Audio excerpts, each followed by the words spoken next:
عید میلاد النبی اللہ کے نبی صلی اللہ علیہ وسلم نے نہ منائے، نہ صحابہ نے منائے، نہ آپ نے منانے کے لیے کہا، نہ حکم دیا، نہ ترغیب دی۔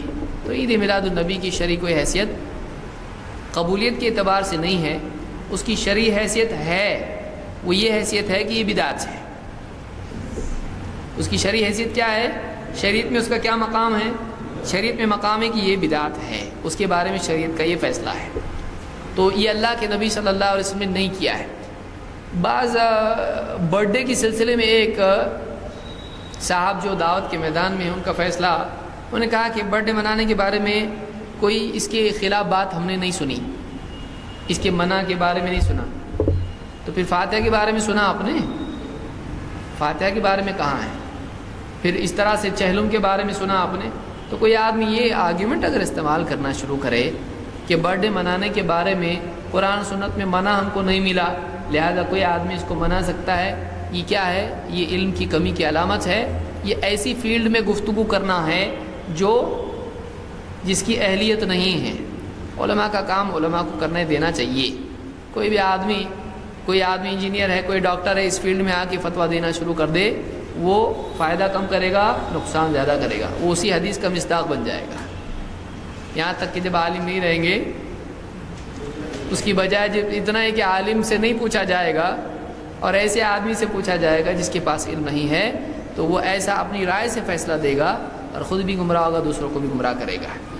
تو برتھ ڈے منانا چاہے اپنا ہو، چاہے نانا کا ہو، یا کسی نبی کا ہو، یا کسی کا بھی ہو، یہ جائز نہیں ہے۔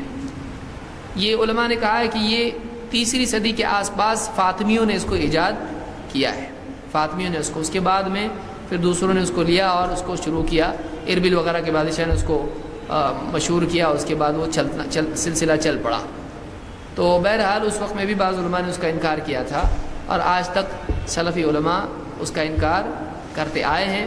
اس میں خرافات جو ہوتی ہیں وہ کسی سے پوشیدہ نہیں ہے۔ آج مغرب کی نماز میں میں آ رہا تھا، دیکھا سب لوگ رکے ہوئے ہیں، بھیڑ پوری، جھنڈے ونڈے لے کے۔ کیوں رکا ہوا ہے جلوس؟ اذان ہو رہی۔ اب تو یہاں کیوں رکے بھائی آپ لوگ؟ نبی کے نام پہ جلوس میں جا رہے ہیں، اذان ہو رہی، تو سب میوزک سب بند کر کے ٹیپو سلطان سب کھڑے ہیں، جھنڈا لے کے رکے چپ خام۔ میں جب دیکھا تو مجھ کو لگا کچھ جھگڑا تو نہیں ہو گیا یہاں پہ، پوری اتنی بھیڑ جمی ہے۔ بعد میں یہ بات واضح ہوئی، بادل چھٹے تو معلوم ہوا کہ جلوس والی پبلک ہے، اور ابھی بازار میں رکی ہے، آگے بھی نہیں جا رہا جلوس۔ تھوڑا میوزک کے ساتھ جانا چاہیے نا، چپ چاپ جلوس جاتا کہ کبھی؟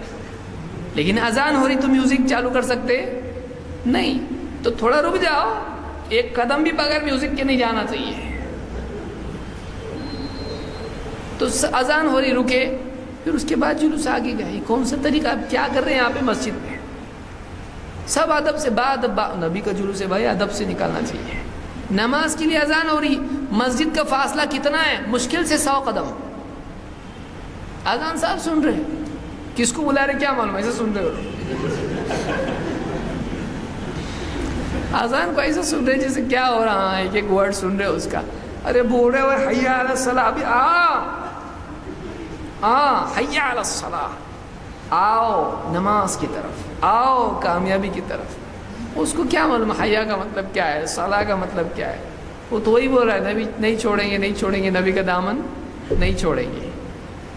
کیا ہے؟ کتنی افسوس کی چیز ہے، کتنا برا منظر ہے۔ وہ امت کھڑی ہے انتظار میں کہ اذان ختم ہو اور اپنا کاروبار شروع ہو واپس سے۔ بہت افسوس کی چیز ہے۔ بہرحال الجہل یخلق العجیب، جہالت عجیب و غریب چیزیں پیدا کرتی ہے۔